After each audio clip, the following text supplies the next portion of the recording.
Broads Media.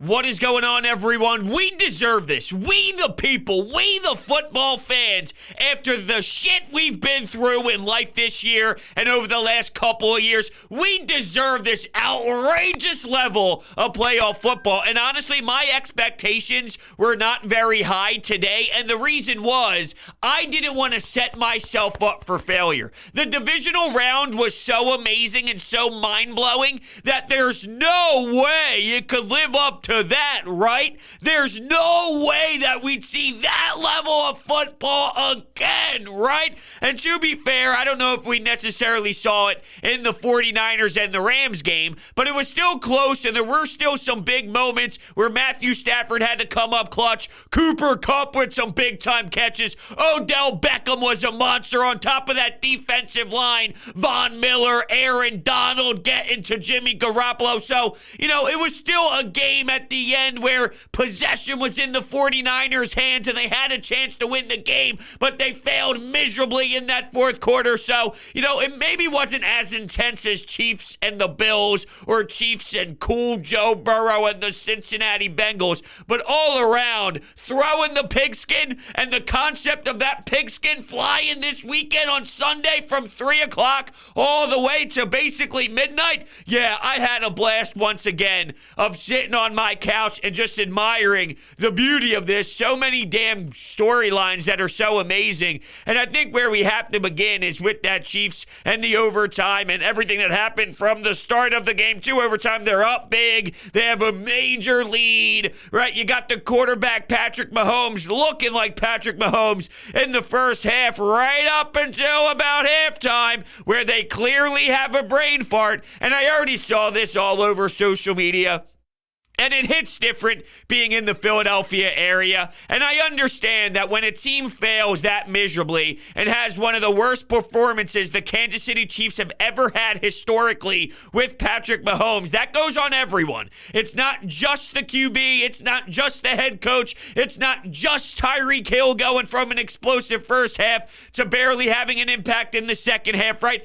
Everyone has a piece to the pie. Everyone is a part of those issues. But we do have to acknowledge here that Pat Mahomes sucked. He sucked in that second half. And there's not much that you can do when you play that poorly. He's running backwards. He's trying to play hero ball. It honestly looked like Carson Wentz, where every play had to be the big splash, right? Just think about what happened there before they kicked the tying field goal as it went into overtime. He almost fumbles the ball. You go from right there at the end zone to now it's in a territory that makes you more uncomfortable with the kick in that 44-yard range. What are you doing? He was terrible. And I know Andy Reid is trying to take a lot of blame for it, saying he should have caught a different play and the play wasn't open in the end zone. But Pat Mahomes said that we went to Tyreek Hill and he absolutely 1,000% shouldn't have gone there. And if you see the replay afterwards, Pat Mahomes is trying to call a timeout with 0 timeouts, so you don't even know, and you're not even aware of the situation unless it was just instincts, and then you're realizing, shit, we don't even have any. What am I doing here? And then on top of that, there was no time left. So what are you even doing anyway? He was so clueless, and he mentioned that he was greedy there. He was greedy all from that moment on, and it was putrid. It starts with him, and he eats up a lot of the pie, and it's not something that we are used to seeing. So I go back to the whole Andy Reid thing because we're hearing about, he's a choke artist, and he doesn't know how to win in the championship games, the conference championship games at home. He's miserable. He's an embarrassment and all this stuff. You're a fool if you don't see what Andy Reid does. And I get it, right? I understand that he has hiccups. How many coaches consistently gets to championship games? How many coaches has the overall success of Andy Reid? He has his flaws. You want to talk about time management, clock management. I still go back to that last play being more on Pat Mahomes, that last pass play in the first half,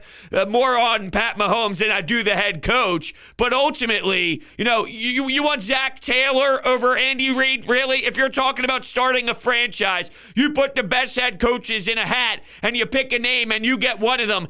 Andy Reid's in there. I'll take Big Red any day of the damn week, even with this whole thing about him being not good enough to get the job. Oh, yes, he is. Oh, yes, it's just that hard to get to the Super Bowl. It's that insane to have the success of constantly getting there. And I'm with you. They were a home favorite by a lot. They should have won, and he should have won in the past with some of his other teams. But ultimately, when you look at this from a big picture perspective, Bill Belichick, Mike Tomlin, John Harbaugh, what else? Andy Reid, and I'm just talking off the top of my head here, Sean McVay.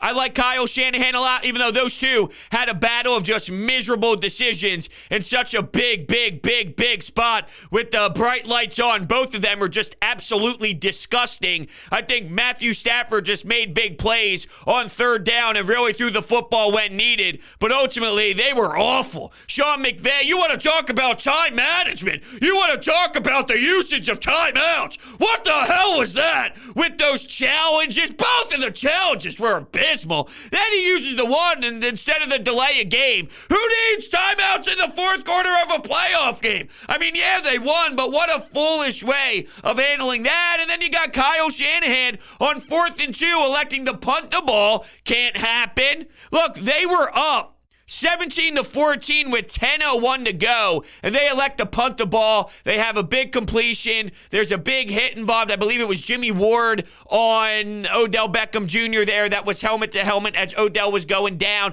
So that tacked on 15 more yards, and they go down and they make plays off of it. Where that's something where you got to realize, and I go back to, and, well, I mean, to be fair, you can look at the other way here and say Cincinnati at times kicked field goals, and it ended up working out. But if you think about the way that Sean McDermott with the Buffalo Bills played Kansas City last week, and I know they lost, but it was about the mentality and the approach of 4th and short, we're going for it. Fuck you. Fuck you. We're going to go for it every time. We're going to be aggressive, and we're going to have that attitude. There's something about that demeanor, and that's why they went toe-to-toe until the very end. Now, I'm playing devil's advocate with myself because there were times where the Cincinnati Bengals elected to keep it close when they were down big, and they were just kind of flirting away and chipping away and kind of getting back into that one possession stuff, and they were kicking field goals when they were down 7-0. And I thought the biggest, and I know I'm kind of flip-flopping between each game here, but it was just that wild of a day. I'm kind of just going with the flow here. But when it was 21-3 and they scored that 40-plus yard touchdown run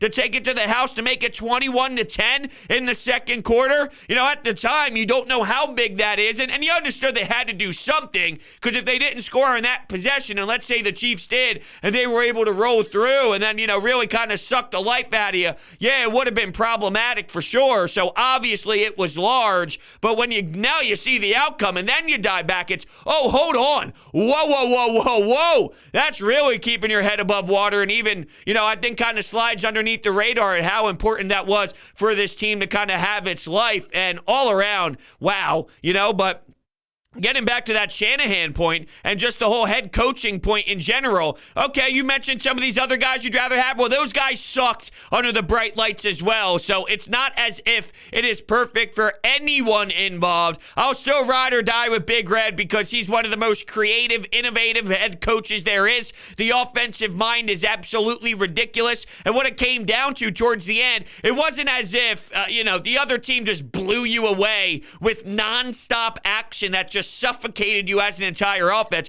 Pat Mahomes sucked. That's what it was.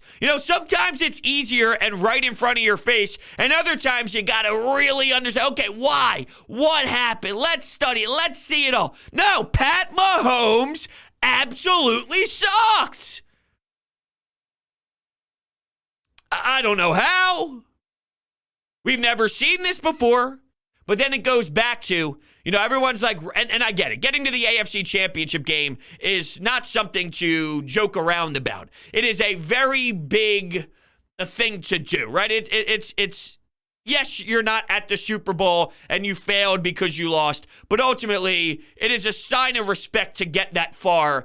I say this all the time about the Donovan McNabb era. People want to rip it as if it's some disgusting thing to constantly get there. I want a championship too, all right? I wanted the Lombardi Trophy just as much as everybody else did throughout the Donovan McNabb era when Andy Reid was here, but there's something to be said about the sustained success of constantly being involved in that conversation that I can't pretend is not something that should be appreciated, because the alternative is you're not there and you're not in the AFC Championship game and you're not getting to that extra weekend and you're not in the postseason. So yeah, I'll take the failing in a large spot compared to not being there whatsoever. But it goes back to reflecting on how insanely difficult, because we're talking about Pat Mahomes here. We're talking about Josh Allen. We're talking about these special talented quarterbacks in the AFC, and they are not getting to the ultimate goal because, well, one, the kid just flat out didn't have it tonight and didn't have it in a second half. In a second half, they had a double-digit lead at half, and they're at home in Kansas City. And for someone who has been in that big spot before and has been in the Super Bowl, for it to happen right there and collapse right in front of your face, it somewhat leaves you in awe and leaves you with your jaw just hitting the floor and you can't even realize what happened. It goes back to, it is so damn insane to get there. And you think you have, and that's why I even got like people going, oh, Cincinnati, they're going to be here for a long time. Jamar Chase and Joe Burrow, they're going to be here for the next decade. Don't speak too fast. Eagles fans said the same thing when they had Carson Wentz. Not that I expect Joe Burrow to bitch and complain and demand a trade to get out of Cincinnati or anything along those lines, or the Cincinnati Bengals to draft a second-round quarterback to be a backup to Joe Burrow, which then starts a whole internal battle. But my point is, you thought the same thing about the Chiefs, and while they are still in the mix, they're not winning Super Bowls year after year after year after year. And with all due respect to Joe Burrow, I'll take Pat Mahomes every single damn day of the week. So just realize that it's sort of like it's just about that moment, that year, that ride. You never know, ever. You never, ever know when you'll get back there again, regardless how awesome your quarterback is. Aaron Rodgers' Super Bowl attempts, Drew Brees' Super Bowl attempts, Peyton Manning and the amount of Super Bowls that he has. And oh, by the way, the last one was all about that Denver Broncos D and not so much him standing in the pocket being the Peyton Manning of his prime. So just appreciate the moment instead of talking about, the entire next decade and the entire run, even though it's promising to have such a special dude who is escaping the pocket, and there's 5-6 guys it seems like is wrapping around his ankles, and for someone who had such major knee problems and had knee injuries, and here he is running on 3rd and 7,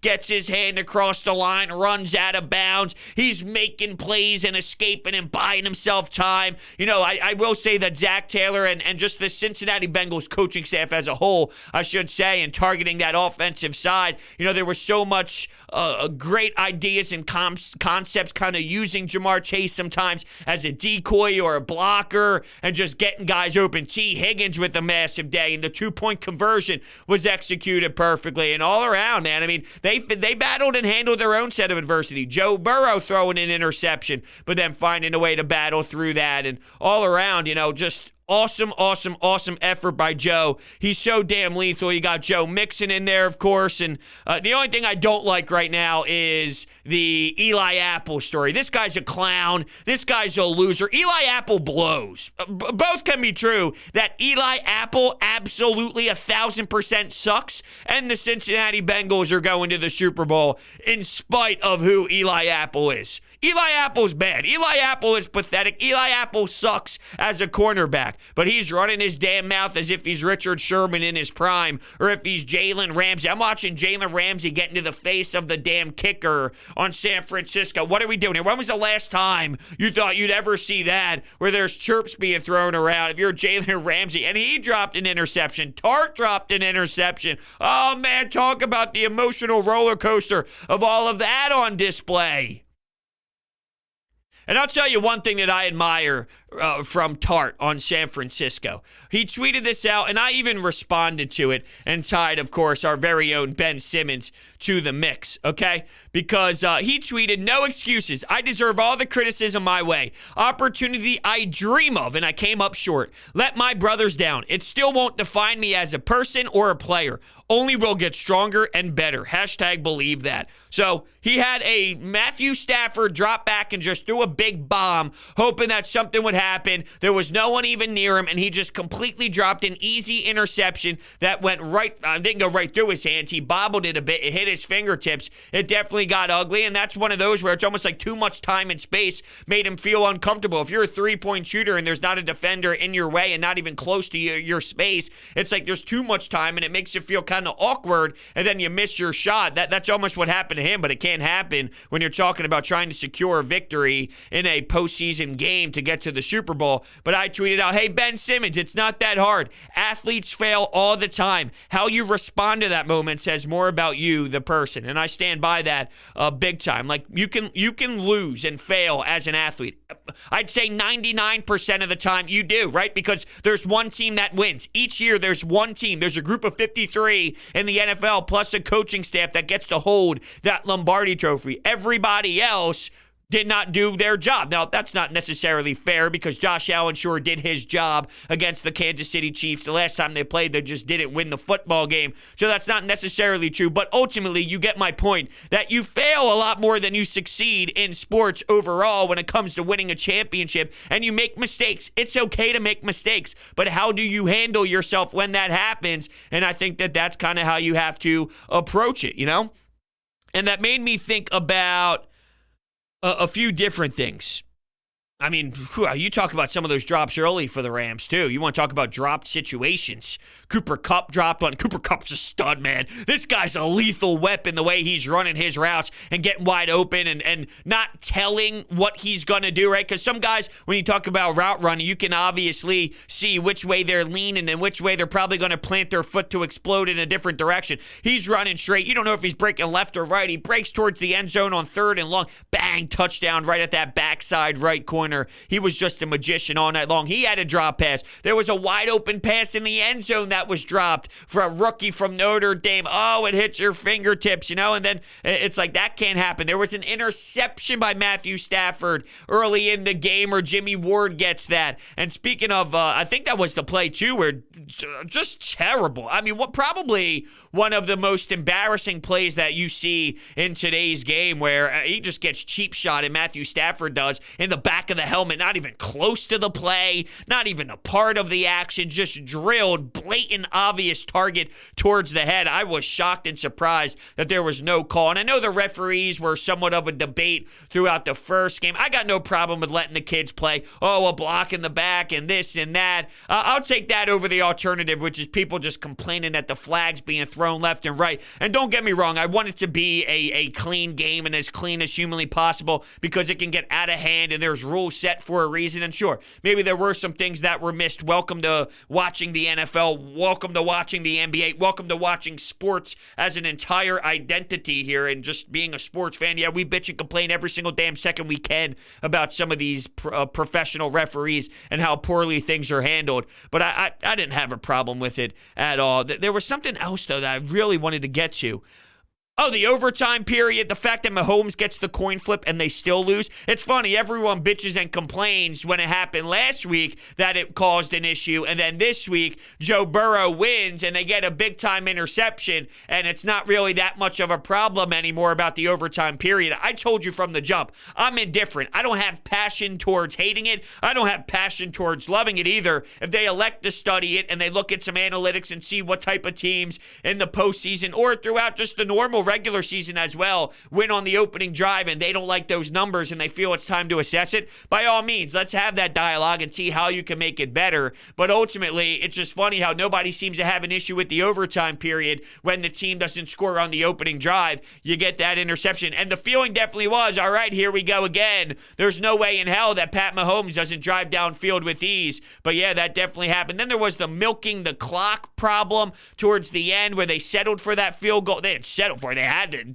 kick the field goal to tie it to send it in overtime, but it seemed like they were kind of taking their time. Let's not give Joe Burrow the football back. Instead, let's just see if we can get cute and fancy with running down all the clock, which, in theory isn't necessarily a pathetic method, but you better execute it, right? It's got to come down to you actually punching the football into the damn end zone instead of what you did, which was lose the football game.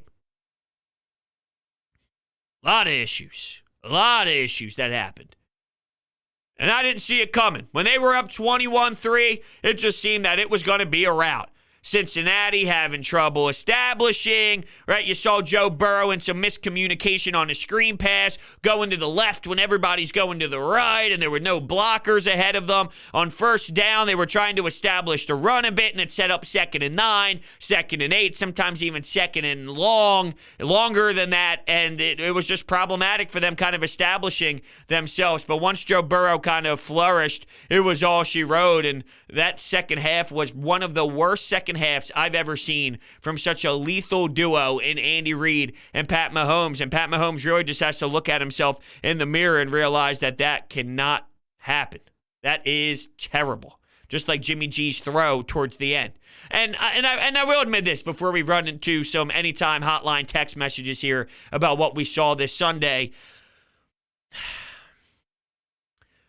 Jimmy G has his flaws, okay? I do believe that he's somewhat of a mocking person. He's the guy that everyone just throws shade at. I also believe Jared Goff's one of those people as well, where, yes, he's not the most He's not the most talented quarterback in the world. He's not as bad as he is in Detroit, and he's not a Super Bowl caliber quarterback, even though he got there with the Rams under Sean McVay with limitations either. He's somewhere in between. Jimmy G got to the Super Bowl, was one game away from getting to the Super Bowl again, and I can't just laugh at that. And yeah, you can talk about the defense and the special teams and Deebo Samuel, who was crying his damn eyes out, and Odell Beckham went up to him to make sure he knew that everything was all right, and Deebo left everything out there on the field that you got to admire. But he's not as bad as what the public says, even though he has some moments that, okay, that should have been intercepted. Okay, you could say the same about Matthew Stafford, who should have had 2 interceptions on the day instead of just 1. There's plenty of situations where quarterbacks make some bad decisions and make some bad throws. Patrick Mahomes is one of the best quarterbacks in the game. That happened to him a bunch of times, making bad decisions today. That happens. It happens more with Jimmy G than others, no doubt. He's not as bad as what people say he is, but he also has his flaws. That last throw, okay, so you take the sack. I get it. You can't do that. You cannot do that. You cannot do that. You cannot do that. You cannot do that. With that said, the alternative is what? 4th and what? Okay, 4th and what? What were the percentages of Jimmy G in this offense, who couldn't get anything going, had one of the most putrid drives that I've ever seen prior to them getting the football back after the Rams scored? What? Were they going to get that and go down the field and score? No. So it's just a mocking play more so than anything else. They were dead. They were dead in the water after that. If they took the sack where Aaron Donald gets his pressure and here comes the swarming electric defense just firing in all cylinders, yeah, I mean, it didn't matter. It didn't matter. That wasn't it. That wasn't the difference, okay? It wasn't the difference. But there is clearly a drop-off in quarterback play from Matthew Stafford, from Joe Burrow, and Jimmy Garoppolo. They have limitations on their offense. There's no doubt about it, and I'm not denying that. He's just in that Jared Goff category where you want to upgrade your quarterbacks when they're your quarterbacks. I see that. I do. I'm not dumb. I'm not naive, but people act as if they're Ben DiNucci, okay? And they're not Ben DiNucci. But yes, they have their set of flaws. With that, we're going to rock some anytime hotline calls in just one moment. I do have to tell you, as always, about my friends over at DeSimone Jewelers. I got my fiance's engagement ring from them, and I continue to go back for birthdays and holidays. Valentine's Day is coming up, fellas. Make sure you get your significant other and your loved one something really special from DeSimone Jewelers. They're a family-owned business located in Haddonfield, New Jersey, previously in Jewelers Row. Will, Lou, Nick, and Mike will treat you like family. You're a DeSimone the moment you walk through those doors. They work with you to get the best design at the most reasonable reasonable price you will find in the entire market. They provide custom jewelry design, jewelry repairs, appraisals, and so much more. And if you tell them that Broad sent you, you're going to get a golden opportunity. I promise you that. They will hook you up. They'll give you something so unreal at such a great price, and they're so passionate about what they are selling you. The experience is like no other. You can't match it when it comes to jewelry. DeSimoneJewelers.com is their website. Once again, tell them that Broad sent you. Check them out. DeSimone Jewelers. All right, we're going to read some text messages that came in through the Anytime Hotline, and we will begin with a no-name.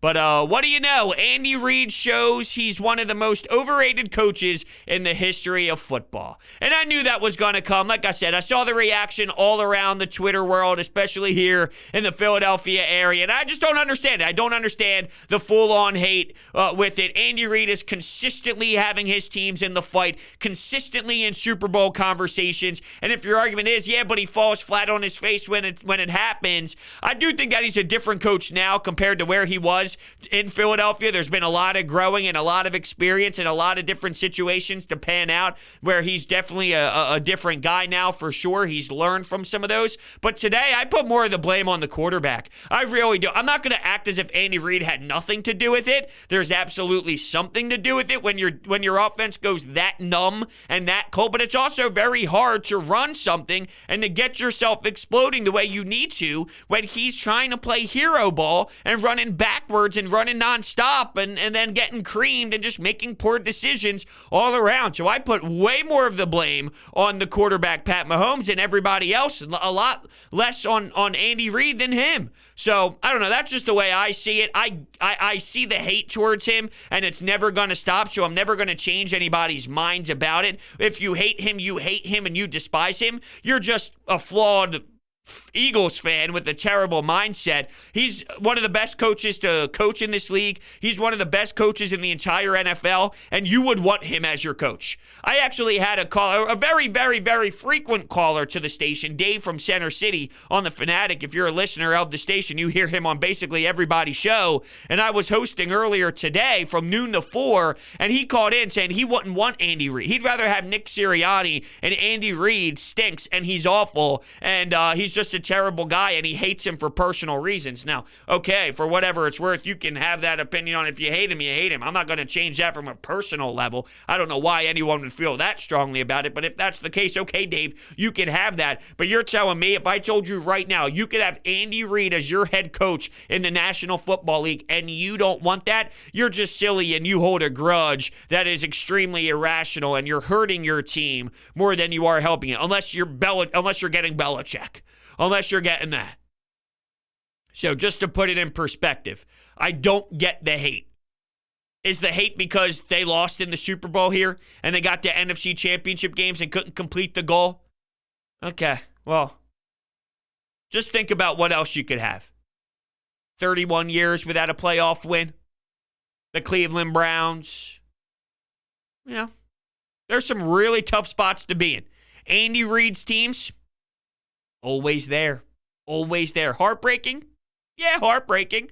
Tough losses? Tough losses. This one goes on the quarterback. I saw bad body language from Travis Kelce out there, too. And it made it interesting that I noticed that, and it was like fully on display when they were going down towards the end where they tied it up, and that sequence, just the way that you saw his shoulders shrugged over, the lack of passion when they moved the chains, when he was catching the ball, when he had a first down, it just didn't feel right. That wasn't the Travis Kelce that we're used to seeing. So I don't know, maybe he was just realizing and frustrated with Pat Mahomes maybe to that point. It was just bizarre, and like I said throughout, just not what we're used to seeing from a Kansas City Chiefs team. Matthew texts in and says, Joe Burrow is the coolest dog out there. How did Ohio State not see this talent? It had to have benefited him. Is Joe Burrow without it? Great show, bros. Thank you so much, Matthew. I appreciate that. And yeah, that's a great perspective too, right? Is Joe Burrow the athlete that we see today if he didn't get looked over at Ohio State? Was that the drive that he needed? Was that the little things that occur throughout someone's growth growing process that really elevates him to become such a different type of mentality of an athlete, right? Sometimes you got to go through those tough moments, those brutal moments, those upsetting moments, sort of like Tart. The next time that happens, if he's ever in that chance again, maybe the focus level's intensified by 6 billion because he realized the last time he had that chance, he failed. The last time Joe Burrow, if you're putting him back into the Ohio State days, the last time he had that, he did not get that job. He did not win what he wanted to win. He was not that starting quarterback. So when he started taking snaps at LSU, it was a whole different ball game. It was locked in differently. It was a whole different approach. And then what do you know? Now you're playing in the Super Bowl with Jamar Chase and playing with your teammates and, bringing this Cincinnati Bengals squad on one hell of a ride. So I think that that's a great point. And yeah, I like to dive back into how athletes get to where they are once they reach the top or once they get to a certain area in the league. I know they're not technically at the top. Holding the Lombardi Trophy would be fully at the top. But once you get somewhere, what was the path? What was the journey? Because that tells a big story on who you are as a player. Last text we'll take here is from another no-name. Jimmy G is why Jalen Hurts needs to be traded. You cannot win with game managers. That should have been known prior to this game. Look at the difference in the fourth quarters between him and Matthew Stafford. Oh, there's no doubt about it that Matthew Stafford made bigger plays, but I was never arguing if Matthew Stafford was a better quarterback than Jimmy Garoppolo was ever in my entire life. There were some that questioned all of those draft picks being thrown around. Ramsey, Von Miller, getting Odell Beckham, moving on from Goff and paying a big package to get yourself Matthew Stafford. Well, Matthew Stafford shows you how important the environments are. And both can be said. If Jimmy G is in Detroit, you're talking about him like Ben DiNucci times 2. Now people speak about him like Ben DiNucci.